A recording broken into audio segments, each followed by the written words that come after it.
Très chers amis, Shabbat Shalom, la sidra de la semaine Mishpatim traite essentiellement des lois civiles, des lois sociales, c'est-à-dire des relations qui régissent les relations entre l'homme et son prochain, entre l'homme et ses semblables.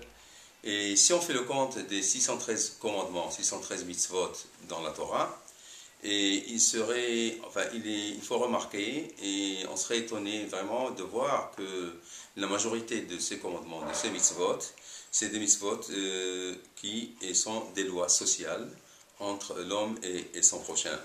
En d'autres termes, le fait que je respecte mon prochain, que j'aime mon prochain, comme Ve'ahavta l'ra'acha kamocha, et finalement c'est un devoir religieux. Ça fait partie, toutes ces lois sociales, c'est des lois qui sont aussi des devoirs religieux.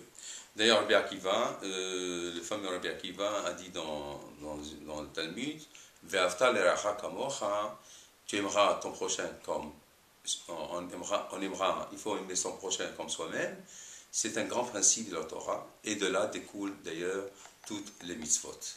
Donc, si bien que finalement, les lois sociales, c'est des lois finalement qui sont des devoirs religieux. Il est surprenant finalement que dans la paracha, la première mitzvah qui est énoncée dans la Torah, c'est Kitikne Eved Ivri, c'est le Eved Ivri, l'esclave juif.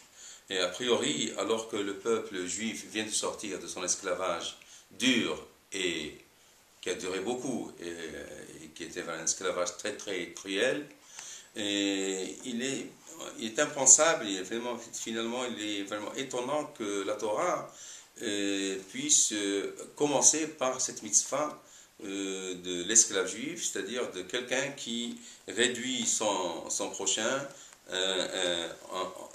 à des servitudes. Et il faut remarquer que finalement la notion d'esclave, finalement telle qu'on la voit, n'est pas vraiment comme on la réalise.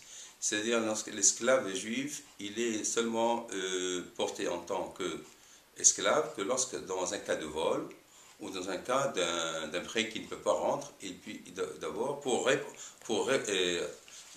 rembourser ses dettes. Donc, il doit travailler dans une famille juive pour rembourser ses dettes. Il doit se vendre à titre d'esclave pour pouvoir rembourser ses dettes.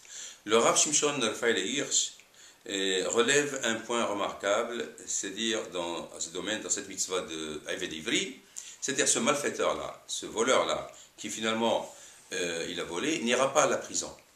Il n'y a pas de notion de prison dans la Torah. Et finalement, quelle est vraiment sa réparation? Il sera placé dans une famille d'accueil, et dans laquelle, dans cette famille-là, il réapprendra à vivre et à avoir des relations sociales normales pour rejoindre finalement de nouveau une vie normale dans la société. De plus, d'après Chachamim, le maître chez qui cet esclave a été vendu, il a envers cet esclave d'énormes obligations. D'abord, il doit lui fournir un standard de vie semblable au sien, c'est-à-dire au maître. Il ne doit pas lui donner des travaux inutiles et des travaux durs. Et donc,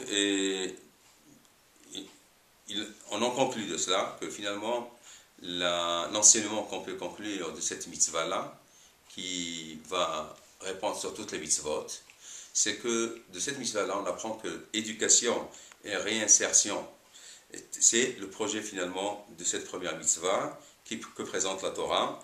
Et tel est le message finalement principal de cette mitzvah qui finalement, elle introduit toutes les autres mitzvot, à savoir qu'il faut toujours venir en aide envers autrui, et surtout pour quelqu'un qui a, pour un moment où momentanément il a chuté dans sa tâche, et il faut l'aider à remonter la pente et à revenir dans la société en tant qu'un homme normal. Shabbat Shalom.